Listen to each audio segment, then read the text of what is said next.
I'm just going to pause and receive any kind of questions that you might have. And, we'll just play it by ear at that point, regards to time. But I find that, the conversation and dialogue is a lot more engaging and I enjoy it more. So, all right, so let's just jump right in. This is a book called The Case for Degrowth. Some of you might have seen it before. It's a pretty good introductory book into the concept and the idea of degrowth. And they basically just run through the core arguments and themes found in degrowth scholarship and activism today. And so I thought, I'd introduce this and am I controlling your group? Oh, yeah. Okay.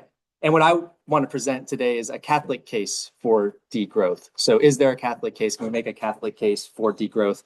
And that's kind of be the point of the discussion for today. And I want to ground this Catholic case for degrowth in the Catholic social teaching theme of care for creation. And I'm probably preaching to the choir. There's 7 Catholic social teaching themes. Care for creation is one. And on the diocesan website, it's outlined really well. Our mission is to spread Catholic teaching of creation care concerning our duty to be good stewards of our common home.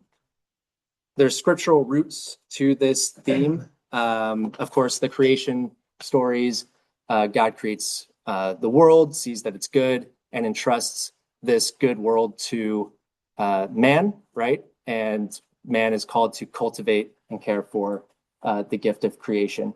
In Leviticus, there's an interesting passage that speaks about a Sabbath for the land. So the land, on every 7 years for a full year, the land should rest.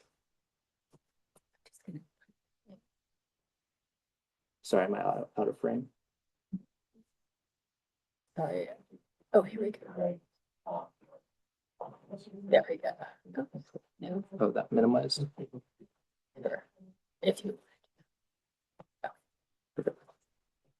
So in Leviticus, it says that every 7 years the earth deserves a Sabbath or a rest, and basically humans aren't allowed to till the earth, right? They can still kind of like get the fruit of the earth, but they can't do anything that would be contrary to natural sort of processes. And then in Romans, I have that scripture passage on the board here. Paul reminds us that through nature, we actually come to know God. So if we are not treating nature in a healthy way, right? If we're destroying nature, we're actually impeding our ability to know God better. And so this is kind of like, this is the scriptural root, and you can find these scriptural roots on the USCCB website as well. And this is kind of where the theme of care for creation is derived in scripture. All right, so my argument is essentially that to be good stewards of the earth, to be good stewards of God's creation, and to protect our common home, we need to actually abandon economic growth and prioritize degrowth. And just a little snapshot here, I'll dig into a couple of these, and you all will probably be familiar with the plethora of challenges that we have facing us today. But of course, we have rising global average temperatures.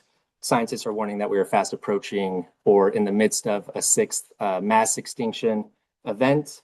Food and water insecurity concerns occur, with rising global average temperatures.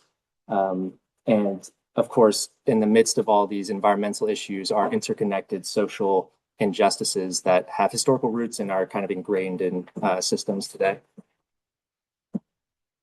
So with all of these problems going on, what are we told by economists and politicians? How should we address it? Well, overwhelmingly, at least in the United States, it is that we should prioritize economic growth. We need to spur economic growth. Like Christina said, I was up in San Francisco, got a master's at the University of San Francisco, which is where I came across this topic. And in 2023, APEC, the Asia Pacific Economic Cooperation Group, they met in San Francisco. You all probably remember Gavin Newsom getting a lot of flack for cleaning up San Francisco as these foreign leaders were coming into town. And it was during this event that they issued what's called the Golden Gate Declaration. And in the Golden Gate Declaration, they made it clear that economic growth was a priority. So they say we need to spur economic growth while addressing environmental issues, including climate change. And then Gavin Newsom, of course, I think this screenshot was around the same time, 2023. Just my point here is that he's emphasizing economic growth as the mechanism to lift people out of joblessness, right, to address poverty. And then the World Bank, their South Asia branch, was critiquing Bhutan for not using enough of their forests to contribute to economic growth and GDP growth. And I'll talk a little bit more about why that's kind of problematic in a moment. Okay, so GDP is growing, and I just want to talk a little bit about what GDP is exactly for those of us who might not be familiar with the nuts and bolts of it. GDP is essentially the monetary value of the goods and services that we produce as a society. So this is a global sort of snapshot of GDP, but you can obviously do it by region and country. And GDP has been growing, obviously, very significantly since the 1950s. And that's due to what's called a growth imperative. So the growth imperative is essentially the need for the current economic system, the way it's structured today, to grow. Otherwise, it'll collapse on itself, right? If the economy does not grow 2% or 3% every year, then we'll begin to enter into recession or depression, and then all of the terrible things that come with that, joblessness. So we can see GDP growth clearly occurring quite rapidly, and this is exponential, right? It's an exponential curve here. So if you're growing 2%, 3% every year, it's exponential, and it'll start to hit these exorbitant levels. All right, so is green growth possible? Is that a thing? That's essentially what APEC wants, right? They want to continue growth, and it's what, most politicians in the US want. We can spur economic growth, right? We can have economic growth while maintaining the health of the natural resources, right? That's the argument. And the issue, or the degrowth perspective, is that green growth can't happen. Green growth can't happen. Degrowth has come to mean a number of things, but firstly, what we're going to talk about is kind of this critique of economic growth itself as a process. So essentially the amount of energy we use as a society and the amount of material resources that we use as well. So economic growth is essentially the passing through of resources and energy through an economy, right? And so we're going to focus on that first. And after that, I'll open it up for questions if you all have any. And let's take a look here at this. So this shows GDP growth, okay? So economic growth. And the reason why degrowth critiques economic growth and points it out as kind of the cause of the challenges we're facing today is because of this pattern here. We see that carbon emissions this is the dotted green line, carbon emissions tend to follow the same trajectory as GDP growth. Okay, so as the economy grows, so do carbon emissions. And we know that carbon emissions are problematic, right? Especially as it comes to the average temperatures, right? Global average temperatures. And then additionally, we have material footprint. The resources that we use tend to follow identically with GDP growth. And you see it's so identical that even when there's a dip, right? When we hit the recession in 2008, there was a dip in both material use and carbon emissions. Yes. Material footprint. So that's going to be things like land use, water use, minerals, things like that. All right, so the science overwhelmingly suggests, right, that there is global warming, okay? Global average temperatures are increasing, and this is a pretty recent study done by Berkeley. The most recent logging was 2024, where it appears that we hit over 1.6 degrees of warming. That's relative to pre-industrial levels, so late 1800s about. And the average is approaching pretty quickly that Paris Agreement threshold of 1.5 degrees of warming. And they warn that if we pass that threshold, then we're going to see some significant ramifications. And then this is from Climate Tracker on the far left. And they project what temperature, what degree of warming we would hit in certain scenarios. And you see that they're optimistic scenarios blow past 1.5 degrees Celsius of warming. So now with material footprint, so biomass, fossil fuels, metal, non-metallic minerals, we see that material footprint has been increasing steadily, right, over the past few decades with no real sign of it slowing down. And according to the UN, in 2017, we used 92 billion metric tons. I don't know if y'all can see that over there. Apologize. We used 92 billion metric tons of material. And then they project that in 2060, we will more than double. So 184 billion metric tons at least, if things continue on track as they are now. And for context, the sustainable threshold, according to scientists, is 50 billion metric tons. So that would be about where we're at? Between 1990 and 2000 levels. And this is annual use. And just to give another snapshot here, this is from the Stockholm Resilience Center.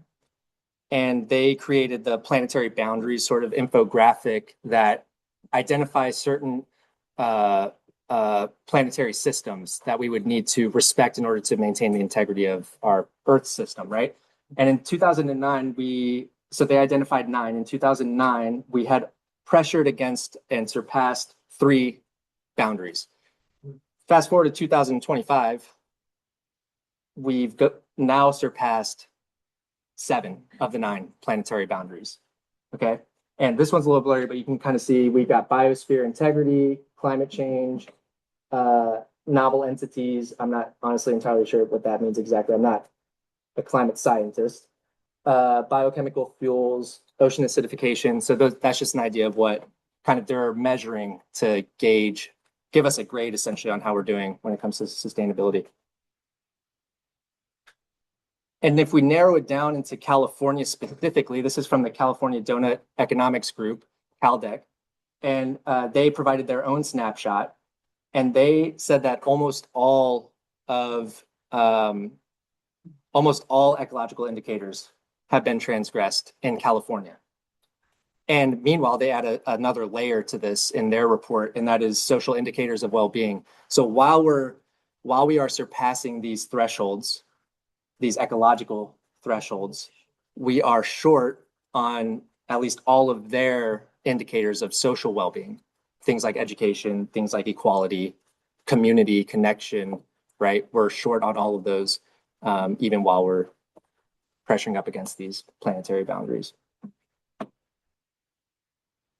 And lastly, the supposed 6th mass extinction. So again, some scientists say that we're already in the midst of one, and others say that we're not there yet, but we're fast approaching. I think even if we're fast approaching, it's very concerning, right? A 6th mass extinction event is just a rapid decline in biodiversity over a certain amount of time. And so another one that comes to mind is when, I forget the scientific name for it, but it's when the dinosaurs went extinct because of a meteor strike. There was a rapid decline in biodiversity during that event, and they're saying that this is somewhat similar to that. Obviously, it's not a meteor, it's kind of our systems at play here. And a little case study on this, this is from the Stockholm Research Center as well, I believe. Sub-Saharan Africa has lost 25% of their biodiversity since relative to pre-industrial levels. So late 1800s, late 1800s. And that's a pretty significant bulk of biodiversity. All right, so in summary, at present, there is a growth imperative. We need to increase growth by 2%, 3% ideally every year for the economy to maintain itself, right? And while GDP grows, we've seen so do carbon emissions, so does material footprint. We're greatly surpassing that sustainable material footprint threshold and pressuring planetary boundaries more so as we move on, and all of this is contributing to a potential sixth mass extinction. So the question is, are we able to be good stewards of creation while economic growth is prioritized? It seems no, and Catholic social teaching, I would argue, increasingly agrees with that point. So just a note, for this presentation, I'm focusing on papal encyclicals, papal letters, and some comments from Pope Paul VI when he addresses the UN, but that would be the only kind of outlier.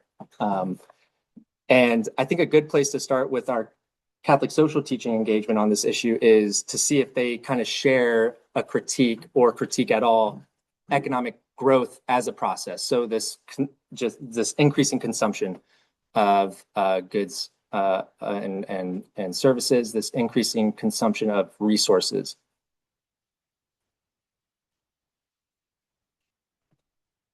Firstly, economic growth was criticized as being potentially dangerous for the holistic development of humanity. The term economic, you could say maybe it started with Rerum Novarum, where there was a critique of wealth concentration, but the term economic growth was first used, to my knowledge, by Pope Paul VI. And it was in an address actually to the UN, the Food and Agriculture Organization branch of the UN. And can you just say what Rerum Novarum is for the people that may not be familiar with? Yeah, Rerum Novarum, that's Pope Leo XIII. And it was an encyclical about labor, right? And it was in the midst of, the historical context was capitalism versus socialism, right? And there was a need, Pope Leo was pressured by certain powers to kind of say something about this. And so he offered kind of a spiritual take on this dynamic between capital and labor, not necessarily endorsing socialism and not, though you could maybe argue parts of it, a better sharing of wealth, right? And so, yeah, it's an interesting document. Yeah. Sorry, not everybody's Catholic, so I want to make sure. Yeah. A lot of Catholics don't know that too. Leo XIII, Leo XIV. Yeah, Pope Leo. Yep, exactly. And Pope Leo XIV. Rerum Novarum was published in 1891. Oh, wow. So in that, and I don't know. Response to the Industrial Revolution. Mhm. Yeah. Yeah. And like you said, sorry, I don't know your name, but Pope Leo XIV, even when he accepted the papacy, or can you accept the papacy? Can you deny a papacy if you're like, I don't know. But anyways, he was addressing the College of Cardinals, and he brought up AI. So my sense is that, similar to Pope Leo XIII, he will speak to this kind of distributive justice component in a new era of what job and work looks like in the midst of a technological boom, right?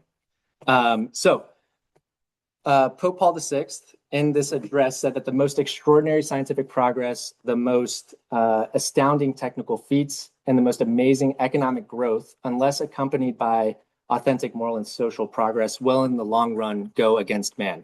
And this was in 1970, if I'm not mistaken. So even in 1970, there was this cautioning against basically unfettered economic growth, okay? Let's see if there's anything else I wanted to mention. Pope Paul VI's thoughts on development are pretty interesting. It's kind of like, this would be a major tangent. But I was discussing with Father Emmett earlier something related to this point, that initially Pope Paul VI was pushing for what's essentially called modernization theory, which is where the idea that global South countries, or quote unquote developing nations, need to follow suit as the developed, quote unquote developed countries, how they became developed, right? And it was through kind of like an opening of the markets. It was through prioritizing a growth in their economic activity. And Pope Paul VI likely influenced, according to some researchers, by liberation theology, kind of shifted gears and saw kind of the colonial flavor, I guess, for lack of a better word, of modernization theory. And he started to lean more towards the liberation theology stance on what development should look like. All right, so now shifting from, I think there was one more thing I wanted to say about. So in this same document, or it's a document now, but in the same speech, Pope Paul VI cautions that the economic and technological risks provoking a veritable ecological catastrophe. Okay, so in this same speech to the UN, he explicitly calls out the environmental implications of a technological progress and economic progress. All right, now Pope Benedict. I have to admit that Pope Benedict, I don't know why, but when I was, so this was essentially my master's thesis, and I don't know why, but I just missed Pope Benedict. And as I was reading, for this presentation, I came across his work again and reading it from, a different lens, degrowth, and it was really kind of interesting. And it seems to kind of like follow this gradual pattern of Catholic social teaching and there's the stance on economic growth. And so in Caritas in Veritate, he actually pulls from Pope Paul VI ideas of development quite a bit. And he signals that we need to take a closer look at the current economic paradigm and development and its long-term consequences. What's interesting, I think, is that Pope Benedict says we need to interrogate this paradigm because of, quote, the Earth's state of ecological health, kind of signaling that there's already signs. And do you know when, was it 2008 about when Caritas in Veritate? Or was, I can't remember. Yeah. So when he was writing this, right, there were already signs of an ecological problem. And he kind of elaborates on that a little bit further. He calls, in this document, he calls for something that is very reminiscent of degrowth. He highlights that technologically advanced societies need to scale back their energy consumption. Okay, so he locates energy consumption specifically as an issue, and especially as it pertains to the environment. And one of the reasons is that Pope Benedict says we need to do this so that we do not pass down to future generations a quote an Earth quote depleted of its resources. So while 2009 off by a year.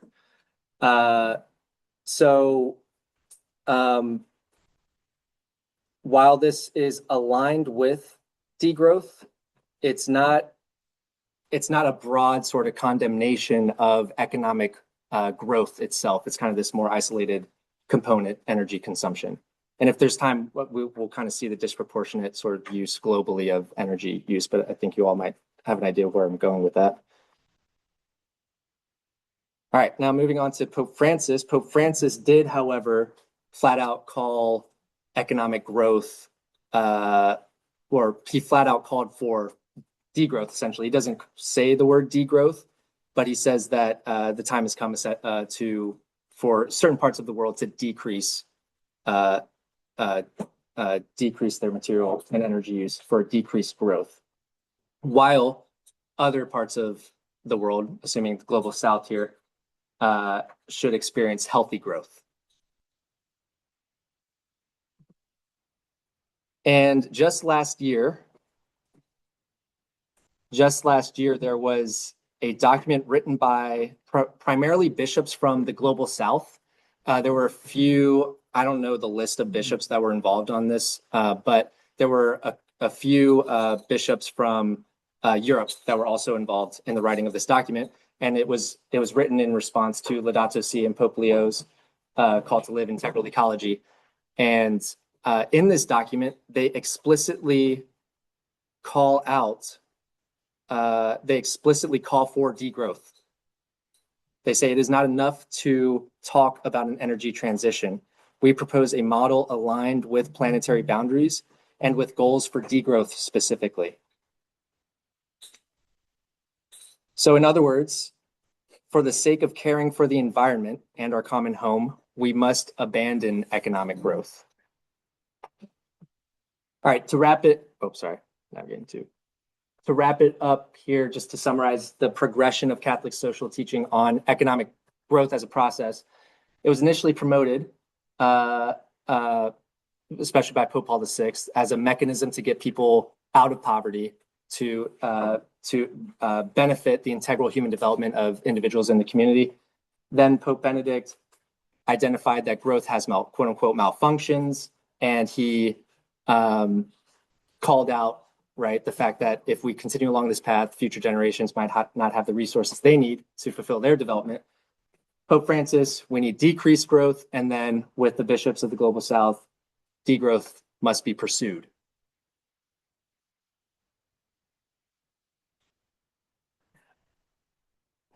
Okay, and this is where I kind of want to stop. I want to open it up here for some questions if you all have any so far. Yes.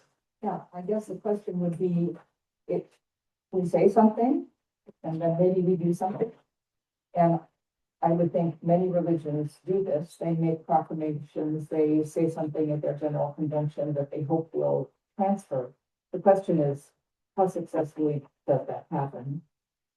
So maybe, I don't know if you have anything in your presentation that would touch on it, because it's a human error. Right. We say a lot of good things, but how do we actualize it? Yeah, I've got a couple of suggestions at the end of the presentation, but I totally understand that frustration. And I think one of for better or worse, the Catholic Church doesn't officially endorse any kind of economic model or blueprint. So these statements, I guess, maybe lack the teeth that would need to like actually affect concrete changes is in an economic system, other than, catalyzing or galvanizing people to then affect change, right? But yeah, I agree. Wealthy people support religious institutions. Mm-hmm. And I've not that direct experience, but known of situations where, yeah, we really try to do something, say in terms of racial justice, for example. But the wealthy folks may have a strong voice. Right. It's like in politics now. Right. So I think that's a real challenge. Yeah, and I think in the US, we're all very aware of the power of money in politics. And there is, I think, even more of a challenge for us to organize ourselves and to come together, united in a cause to kind of resist money in politics. Yes. Are there any major, any major institutions or influencers or think tanks that are out there promoting degrowth or doing that much as doing anything about it? Because I haven't heard this topic come up in the press, or anything else for a long time. Yeah, I think we're actually in the midst of a more wide engagement with this topic. In the US, I think we're behind that global discourse. I mean, this is, we're the home of neoliberalism, right? We are the champions of a quote unquote free market system. And so there's a thing called the Overton window. Have y'all heard of the Overton window? Which is essentially the process of getting a term or an idea to an acceptable point of conversation. And so I think degrowth is getting there in the US. Maybe we're there already. And so I think that's why, these conversations are important, because it pushes degrowth into kind of our collective mind, right? And hopefully it makes it's more palatable to discuss and engage with. But organizations. So there's recently the Degrowth Institute. It's Chicago-based. It was started. When was it? Just like a couple years ago, I believe. And they're doing a lot of good work out in that area of the U.S. lot of conferences, a lot of conversations, kind of pushing this message forward. And then there's a new organization, the North American, I forget the name of it exactly. And there's a North American degrowth group. And there's also in Europe an international degrowth group. There's research in degrowth, which was kind of one of the originals. That's probably the most organized and most organized and influential degrowth think tank. So a lot of I think Georges Callis, one of the main proponents of degrowth, started that. I don't know when, but probably sometime in the 2000s. Yes. That doesn't go to the negative, doesn't go to the degrowth, but goes to the harmony, universalization, and it goes. I They think- sound a little too, but there's Yeah. gotta be a strong word there somewhere, I don't know. Yeah, I think once you get past the degrowth and like get into the literature of it, you start to hit those positive things that degrowth advocates for. And in the next section, hopefully I can touch on that a little bit. Thank you. But there is, whenever I give a presentation on degrowth, and whenever I think, anyone gives a presentation on degrowth, there is that kind of question of, is degrowth the best word to use? And at this point, I think it might just be too little too late to think that there are other, I guess, proposals out there that align with degrowth that are called like maybe solidarity economy, the well-being economy. So those would be, I think, degrowth aligned. However, degrowth.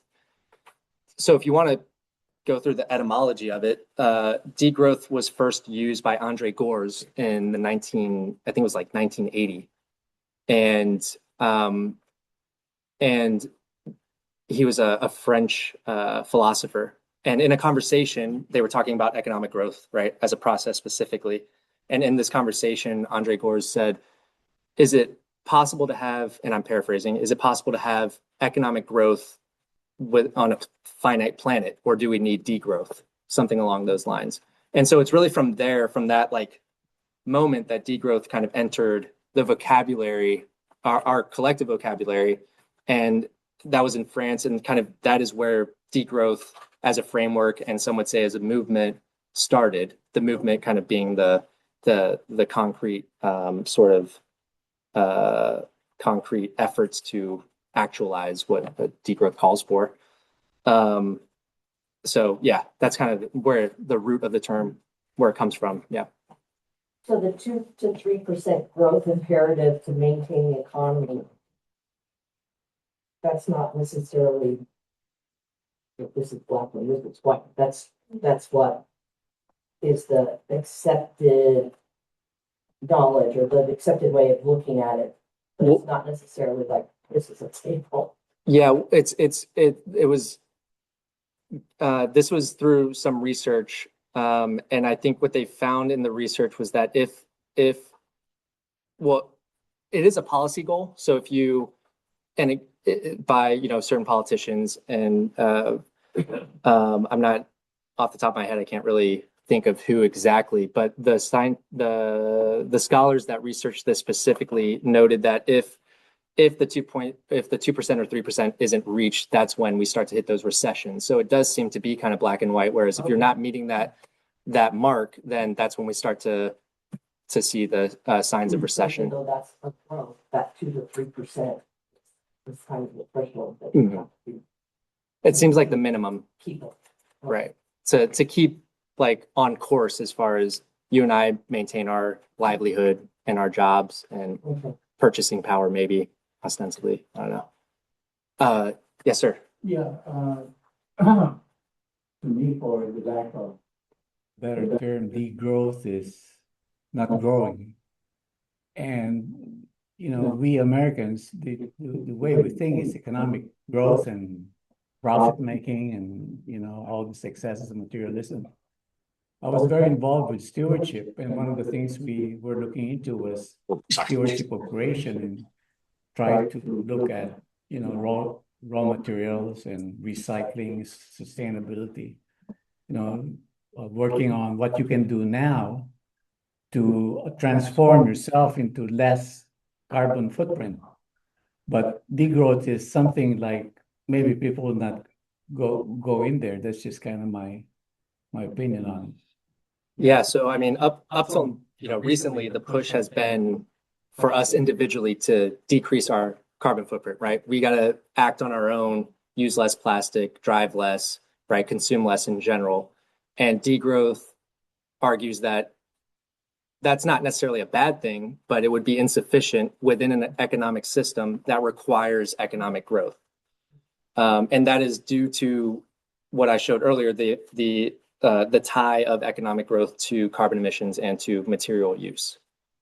So, for example, like if you wanted, like something that would be degrowth aligned is shifting to more to cleaner forms of energy, renewable resources, but doing that within a growth-centric economic system would increase material footprint, right?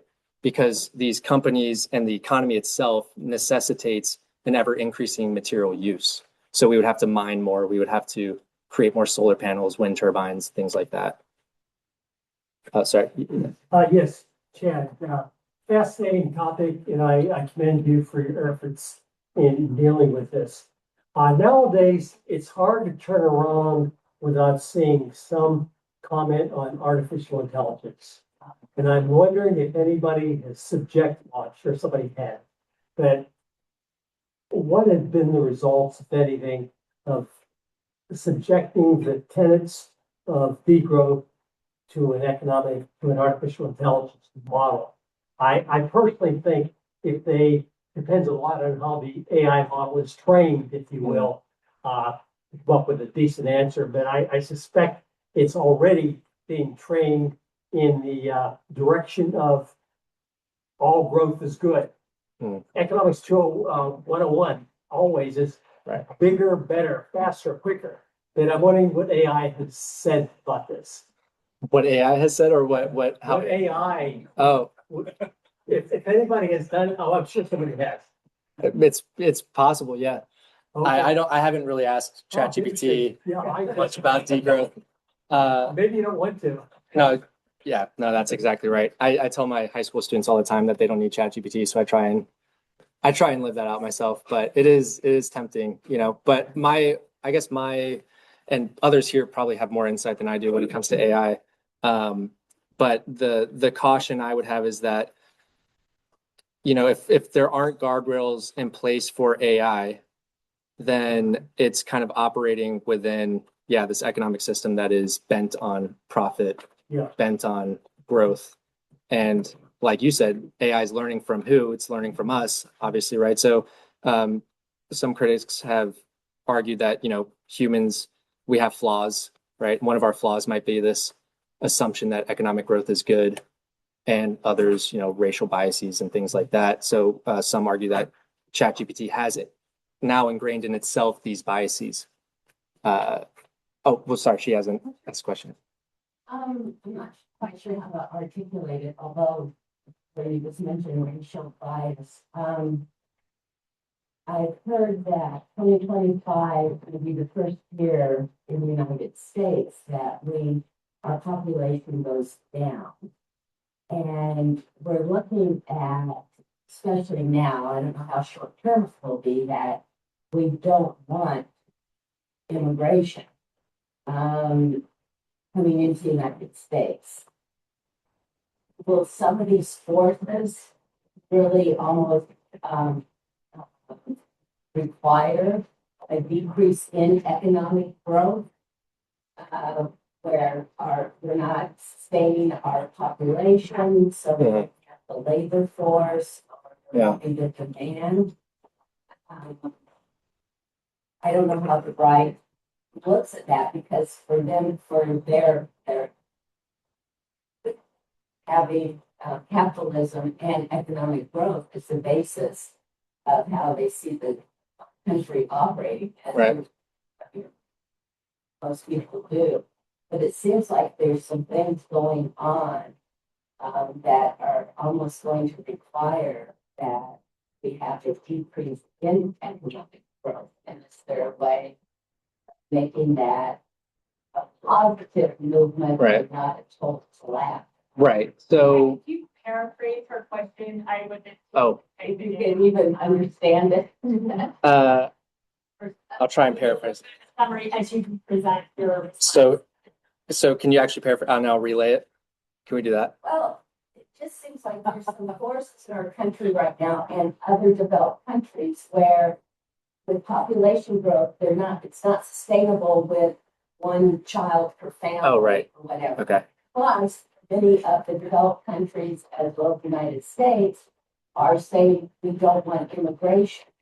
And so if you don't have a labor force, plus you don't have the demand increasing all the time for economic growth because we don't have an increasing population, are there forces that are going to require less economic growth? Right. That if people were able to manage it in a positive way, like you're talking about degrowth, rather than seeing it as economic collapse. Okay. But maybe those forces aren't working that way. It just seems like there's things going on that we just cannot, even if we wanted to, we can't sustain the economic growth that we have Right. over history in our country. Okay. So will there be essentially economic degrowth involuntarily due to a number of issues like a decrease in labor? And I would also add to that, would there be an involuntary degrowth due to environmental consequences, right? Right. Lack of resources. And I just saw something on LinkedIn the other day. Somebody was calling out Trump for the Iran war, and he said that our GDP is going to take a hit for this, and Trump has involuntarily kind of led us into degrowth, right? And so maybe war, even though war has brought us out of economic recessions in the past, war might be a factor too in kind of spurring this degrowth. So as far as the labor component goes, I think an interesting case study would be like Italy or another European nation that has an unsustainable birth rate within kind of a growth-centric economic model. And China as well, their demographics seem to signal that they'll have a labor collapse with an aging population, and that they have the one-child birth requirement. And the issue is that this kind of degrowth is happening within an economic model that requires growth, right? And that's what's causing the kind of the painful, ramifications and consequences of a degrowth, right, of GDP. But degrowth, what I'm presenting on degrowth advocates for organizing an economy that wouldn't require economic growth, right? So any degrowth that would happen would hopefully occur in a more in a healthier way and in a more pleasant way. And this is something that I had kind of at the tail end of the presentation if we had time to get to, but one of the mechanisms for that is, to put it in Catholic social teaching terms, distributive justice. So in order for a healthy degrowth to happen, there has to be distributive justice. In other words, our collective wealth and resources, they have to be distributed in a fairer way. And now that's not going to be super palatable for, a select strata. Well, Right now, we're going in at off. right, exactly. In the U.S., certainly, and probably because of the U.S. Globally, you could say trends probably are following a similar pattern. And how are we on time, by the way? Because I was just about to say, I know you have a little more to present, and we're going to have another round of Q&A. And then also during our lunch, we'll get to have more conversation. So I think maybe it would be a good point to keep moving, and then just write your questions down or put them in the chat if you're with us online, and we'll have a little more Q&A after Chad finishes the rest of the. And the only reason I say that is because I'll touch on some of these in the later part. And if there's, if any questions come up from that, I'm happy to answer. All right, so these are some other overlaps, right? It's not just a critique of the economic economic growth as a process. Right, there's a number of different overlaps that we see with degrowth and Catholic social teaching. The two that, if there's time, I want to focus on, or the three, if there's time that I want to focus on, is the understanding of well-being. So what it means to live well as a human person.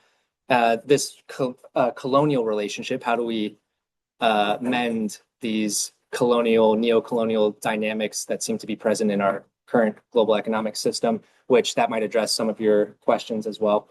And then again, the equitable and just distribution of resources. All right, so now this is kind of where we get into the well-being component, this ideology of growth that the economic system seems to promote. Growthism, in other words, and consumerism would be certainly coupled with this, but it's essentially the idea that growing the economy, growing consumption in general is always beneficial to individual flourishing. Okay, so we will be better off if we just consume more, if we just buy more. And we as a society will be better off if we do this. Okay, so degrowth kind of critiques this aspect of our socioeconomic understanding as well. And so here I have listed some key assumptions. I juxtaposed capitalism, the assumptions of capitalism, with CST and degrowth, and the capitalist assumptions and the CST assumptions, that comes from the book Cathonomics. If y'all have heard of that book, it's written by Anthony Annette, who's done a lot of work in, I think, the development space and economic space, of course. So I pulled that, and then I tried to kind of input some of degrowth's assumptions in there to kind of highlight that hopefully CST aligns more with degrowth than the current economic system, or the current assumptions, at least. Okay, so the understanding of the person is, under a capitalist model, is that, and this goes back to Adams, right? Yeah. And Adam Smith.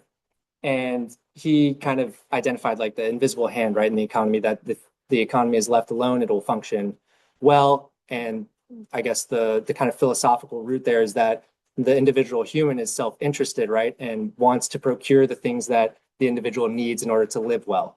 And CST assumes that there is a need for integral human development.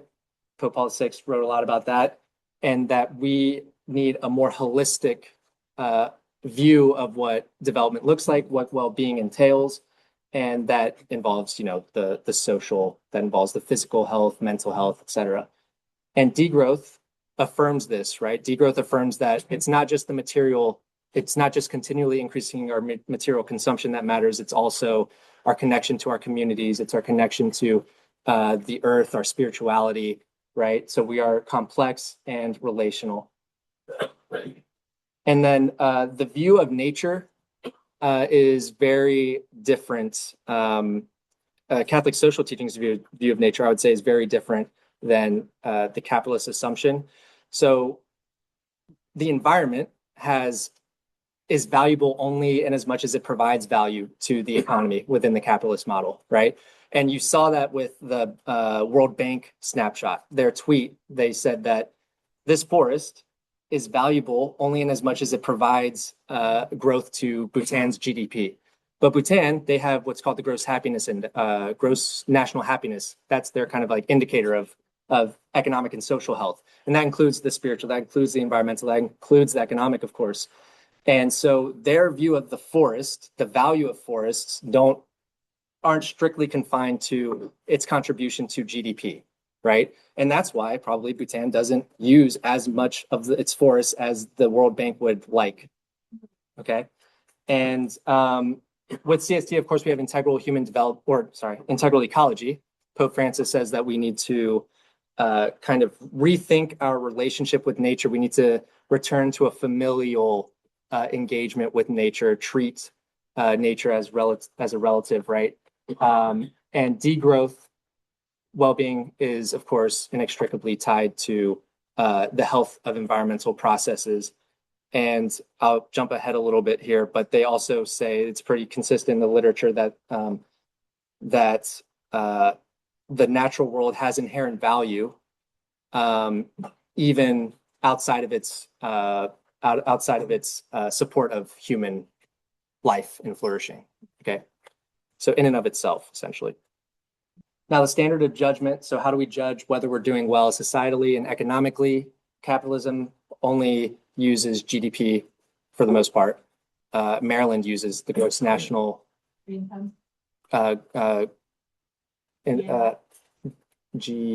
gross progress indicator. So at least they did. Maybe they switched. Maryland? Yes.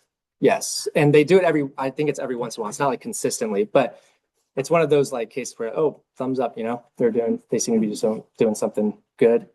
So there are other metrics is my point, right? But capitalism uses GDP, which only again measures the monetary value of the goods and services that we produce and consume. Denmark is happy. Oh, do they?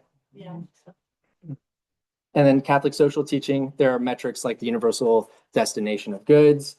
I think, Christine, you were saying Pope Francis says common destination of goods. Yes, it may say universal. Okay. And then, of course, there's social and economic justice. So within economic justice, we have things like distributive justice. We have commutative justice. And then degrowth centers distributive justice as well. And things that would align with a gross progress indicator and gross national happiness indicators. All right, so yes, this is just some sources for the how they value the non-human. Federico Di Maria and others wrote a piece on degrowth in 2013 and said that ecosystems have value in and of themselves, not just because it provides us with resources and services. And Laudato Si right here, each organism as a creature of God is good and admirable in itself. The same is true of the harmonious ensemble of organisms existing in a defined space and functioning as a system. Okay, so this is kind of touching on the distributive justice component, but at a global level. So often a question that comes up is, who should degrow, right? There are places around the world that might see benefit from a Pope Paul VI style development, right? With kind of investing in an economic growth with moral and social parameters. So who needs to degrow their resource use and their energy use? Pope Francis highlights this dynamic in his work, Laudato Si. He uses the term ecological debt, signaling that there is an imbalance between high consuming nations. So we could say the global north, right? Global north are those countries that's basically Western Europe, Central and Western Europe, the US, Canada, Australia, and the global south, predominantly Asia, Africa, and South America. And so Pope Francis, and I'm not surprised because he's a pope from the global south, highlights these imbalances of consumption. Okay, so he says that the global north owes the global south, right? Because there's been this disproportionate resource and wealth extraction from these parts of the world, these parts of the world. In degrowth, this is like one of the core tenets that, yes, it's the high consuming nations that need to degrow while other nations are given the space to consume their fair share of energy and resources. So Jason Hickel, another prominent degrowth scholar and activist, says that activists explicitly recognize the reality of ecological debt and call for an end to the colonial patterns of appropriation that underpin Northern growth in order to release the South from the grip of extractivism and a future of catastrophic climate breakdown. And then Pope Paul VI, before degrowth was even a term, kind of highlighted these dynamics as well, that there's this disproportionate, it's not the global north and the global south, there's an uneven balance of power as well as resource use. And these are just some infographics on that pattern. Okay, so we see this one is regarding material footprint. We have high consuming nations, high income nations, and this for reference is the sustainable threshold of about 50 billion metric tons. high income nations far surpassing that, and the low income still have room to kind of meet their needs right within that sustainable area. And then would be energy use over there on the far left. So, yes. Chad, will you be okay if I share your slides with everyone That's totally who's fine. here? So I'll put a piece of paper out, just in case you didn't register, for everyone to put their name and email on, and I'll make sure that I'll send that to everybody later this weekend. And so my emphasis here is that both degrowth and Catholic social teaching recognize this disproportionate use of resources and energy, and both call for a restructuring of our prevailing economic system to address it. And it seems like Catholic social teaching is leaning towards degrowth to be that kind of a mechanism or framework to get us there. This is just another one. This is for carbon emissions. The US is, let me actually fact check myself here. Sorry, it's been a while since I've referenced this one. Yes, carbon emissions. So the US is responsible, according to scholars, for about 40% of emissions in excess of safe planetary boundaries. The EU responsible for about 30, while the rest of the global north, 10, and the rest of Europe, about under 15, but the global south, right, just at 8%. Okay. China. So generally, the global north excludes China, I believe. I think maybe recently there's been a right. Right. Well, it doesn't really follow the hemispheres super well because Australia would be considered global north, but it's in the southern hemisphere. So it's kind of a weird term and a little bit confusing. But That's to me, you have to use the right terms because now it's very confusing. right. Yeah. So, I mean, China is a very high consuming nation. So I think both with the US and China, unless we're both kind of like on the same page here. And India too. And India, correct. Yeah. If we're not all in the same, mindset, it's going to be difficult to hit that sustainable threshold. And, oh, yes. Is that like adjusted per population? Yeah. It's obviously like Capital is probably different. way more people see that. I don't know if it's necessarily per capita. That's what I'm saying. I think this is just the nation. It's not a geographic, right? As much as It's a social science term. I would say historical material.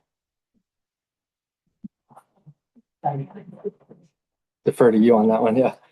And then, you see these dynamics. You could see these dynamics even within the US too. So the US, if you're just looking at the US, yes, the US is a major driver of a global sort of our global path towards ecological catastrophe. But if you look within, this is per capita emissions, and it's really kind of that top 1% that's overwhelmingly driving our carbon emissions. Okay. Chad, could I ask you perhaps to clarify, and I'm not sure if you had it, my guess would be when we see this, the part of the slide that says mending colonial relationship, this is probably a historical capture versus like on the right-hand side, this is per capita, and that is probably a slice currently, right? But when we think about mending colonial relationship, my guess is that this is an assessment over history and time. And that might explain why when we look at Global South and we see 8%, when we think about China currently, yes, China like in 2026 is even perhaps outpacing us, but not when we think about per capita, for one. And when we look at like over history, especially since the industrial era began, even then, China and India are significantly behind where the global north would be because the global north has been producing at a higher capacity for 200 years, right? Versus like just the recent years. And that would explain why it's 8%, even though we know China and India are producing a lot right now. Yeah, and I think I used the word colonial because it's not just yes, it is about kind of like these new forms of colonization, neocolonialism, but it is also the historical patterns and roots of this as well. All right, so in summary, the global north surpasses sustainable thresholds, and the argument is that therefore the global north needs to degrow and foster more equitable trading dynamics with the global south, and this will mend neocolonial relationships by relieving stress on the south environmentally, and this must be done through kind of a more just distribution of resources. All right, and that is what I thought we had time for. So this is the Catholic case for degrowth. All right. Well, I think this is probably a good point for some more questions. We have about maybe 5 minutes for a couple of questions, and then, sorry, I was just going to say, so I think that too soon. I think that the USCCB, right, bishops in the US should follow suit with the bishops of the global south and really interrogate this issue and hopefully take a stance on whether or not economic growth is something that's actually beneficial for humanity as a whole. And something like that might have some more teeth to it than just critiquing these other components of capitalism. Yes. So Chad, yeah, excellent presentation. I have a question about in the degrowth community of which you're a part, is there a lot of talk about how you can get folks to buy in on this? Because it seems to me clearly you're talking about a mode of living that might be way better than what we have because it's more communitarian. It's not based on just getting more stuff and more stuff. But it's going to be a bit of a hard sell because we're like addicts, right? We're in a society that, so you got to get us off the heroin first. So how do you guys talk about that and how that's achievable? Well, I think, degrowth advocates need to be selective with the things that they advocate for and the examples that they provide. So for example, what comes to mind for me with like, how do we make this an acceptable idea to people in general? One of the sort of approaches we might take in a degrowth scenario is shortening the work week, for example. So if we work less, we're not using as much resources, right? But coupled with this would have to be, it's not working less and earning less necessarily. It's working less while still kind of earning what you need to fulfill, that kind of holistic view of development, right? Individual and collective development. So that would entail, that's why the distributive justice component is so important, because something like a shortened work week wouldn't be degrowth without distributive justice. So I think things like that might be received somewhat well, and thinking about more concrete efforts, maybe, investing in public infrastructure and investing in public goods and services. So it kind of pushes back against the trend of privatization to some degree, to invest in the things that we can share. Okay, so some of the, let's see. But isn't there a question even before that? I mean, we hear so many saying, "Oh, climate change is a hoax."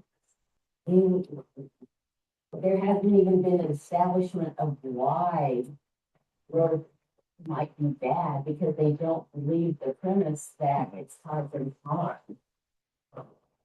I'm forgetting the statistic, but and I forget who said it, but when I hear it, it gives me hope, because they say that you only need like this slice of the population to really, how much is it? 10.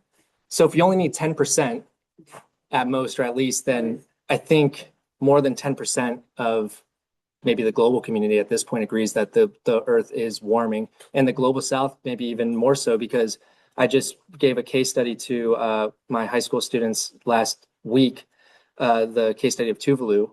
Tuvalu is their whole nation is being displaced because of sea level rise. And so if it's a slice of the US population that doesn't agree that the earth is warming, then I think we still have a shot as far as making degrowth receptive. Yes. I just want to share two things. hopefully it's kept, like Warren Buffett and this, he had this quote when he over abundance, that, the US economy is feeding billionaires like me and through our current model. I don't know exactly, but I thought it was a ridiculous statement. But then also, I heard this, there's a famous quote in the US, I can't remember who it was, but he said, the US is we all think we're disenfranchised millionaires. We all think we're going to become millionaires. Right. So we vote against both policies. And then we do have this thought that like billionaires are sustainable. They have this, because we're increasing our wealth and what they can exist. But in terms of the ideological questions of how to get people to adopt these growth, I don't know that, I feel like that's gonna be a really difficult thing for at least Americans, especially their views on that. Like, there is a very high chance you're gonna go through life making a similar income to your parents. Right. And that's actually a pretty good way of living for most people. But there is, even among my friends who I think are fairly sustainably focused people, they have this idea that they will become millionaires. Yeah. Yeah. But then it's like, that doesn't advance the agenda. Or I don't think, I don't know. Yeah. I think that's one of the big sort of like, that's the growthism at play, right? And so it's a value shift that needs to occur. And so that's why I think, that's why I was so excited to work with Phil and Christina, because I think religious traditions, wisdom traditions have an incredibly important role to play in generating the value systems that we create systems from, right? So capitalism was created from a certain set of values. And so if people want to read further on this particular subject, a professor and we just published a paper. It's in the Trumpeter. It's called Deep Degrowth, which it's a play on deep ecology. So deep ecology is essentially this idea that wisdom traditions have a role to play in our sustainable transformations. And so we say deep degrowth because we're arguing that wisdom traditions have an important role to play in a degrowth transformation. And that stuff takes time. So I don't know, like, if we're to rely solely on a value change, like how shifting values as a society. Hopefully it's not too little too late, but I don't know if it occurs without it, Maybe just one more question. One more question? Sure. Yes, sir. So I have Buckminster Fuller has a quote that I really like. It's like, instead of fighting the existing reality, instead build a new model that makes the current one obsolete. So with that framework, it doesn't sound like what degrowth is trying to do is create a bifurcation in society that has two sort of tangentially running models. It sounds like what it's trying to do is take the current model and compress it or minimize it. So, but it seems like everyone recognizes the issue of like, that's a train that just does not, getting that train to slow down even, let alone stop, is like, so, and how does degrowth conceptually or in a community sense, how do you avoid the sort of Malthusian tendency towards like degrowth of population or population control or things like that? Because it seems like in the past, like Malthus, I think, is a good example of this, where like in the past where it's like, we're growing too fast, and like Malthus has been proved wrong every year ever since he wrote his economic models. So I guess that's kind of both broad and specific, but Do you want to clarify Malthus? yeah, Everybody good? Or go ahead. Thomas Malthus basically wrote he was basically an economist, but one of the things that he's famous for is writing models about how much can the world, like what population can the world sustain in terms of like how much food can we produce as the world, and his models for how much food agricultural land could produce has been proven wrong. And basically what's happened is, as population has increased, our capacity to produce within the land has also increased. And I recognize the conventional problems with agriculture and all that, but I'm going more towards the depopulation, like, because if you're using degrowth as a fundamental principle, degrowth then could easily extend into population, which is like anti-life. So, but as Catholics, but that doesn't speak for everyone in this room. So that's kind of why I'm asking in that sense. Yeah, no, that's a great question. And I don't think that I haven't seen in the degrowth literature yet any kind of reference of decreasing population. Um, Kind of the opposite, where we see the argument is that even at the population we are at now, we have more than enough to thrive as a global society. It is this kind of unequal exchange of income and wealth, right? That's leading to these drastic differences in society, right? And to your initial point, should degrowth affect change kind of within the system or outside of it? I think that's what kind of where you're getting at, right? I think, maybe it happens in both areas. And I think that's already existing right now, because there are, think about monastics in Catholicism. I think in monastic traditions, you have a sort of a degrowth sort of lifestyle where you're living in community, sharing resources. That's certainly degrowth aligned. But at the same time, you have, I think, recently politicians starting to make runs that are very degrowth aligned. So the most recent is Amanda Janeau in Vermont just announced her candidacy for governor, and she is she worked extensively with the Wellbeing Economy Alliance, which is a international organization that pushes for degrowth aligned and post growth transformations. And so I think as hopefully the years go on, sooner, hopefully rather than later, you'll start to see politicians that share these values, and maybe, it's both approaches that get us to where we need to go.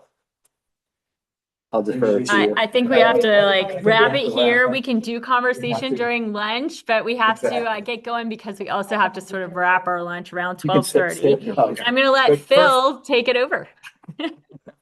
Take it over. So first, thank you, Chad, so much. That was a very rich conversation, and we hope it's really just sort of the start of something. We don't know what that something will look like, but we will see where all that goes. And I just want to give you that. Thank you. A little bit of a thank you. And so what we're going to do, I'm going to just make a real quick announcement. I think Christina has one, and then Diane's going to do a closing prayer, and then we have lunch. And I know that the dessert drinks are over there, mains are over there. We're going to sit at that back table. So people that are in back, you just turn your chairs around so that we're all on one big long table.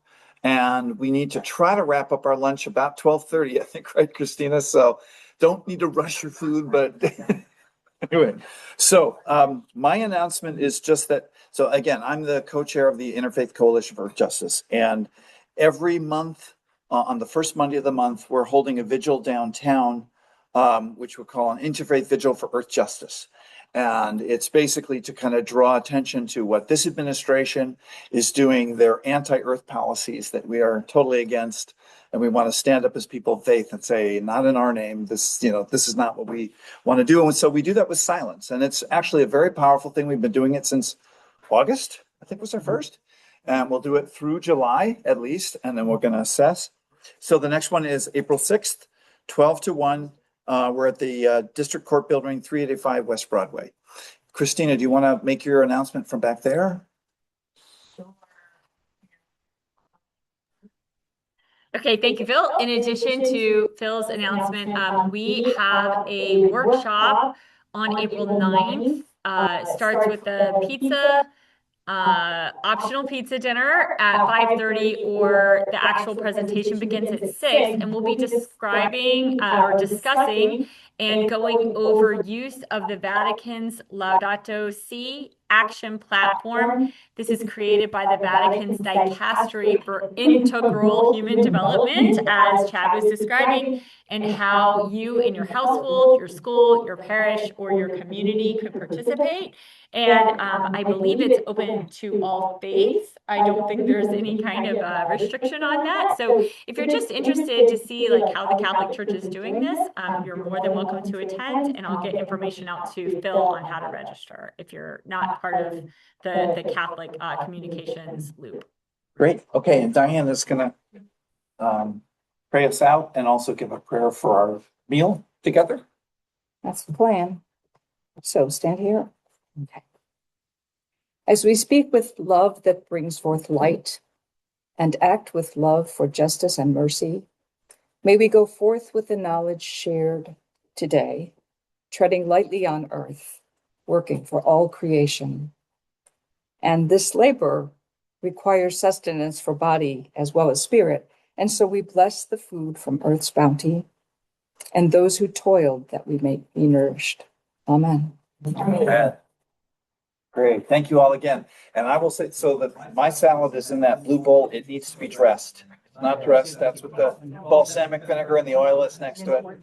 And for it to be good, you need to use both. Thank you all to everyone online. Thanks, Bye, Bill. Mark. That Bye, was really good. Teresa. That was really good. You know, it really gets people thinking. Excellent job. Thank you. It's probably true that this term degrowth it's a poke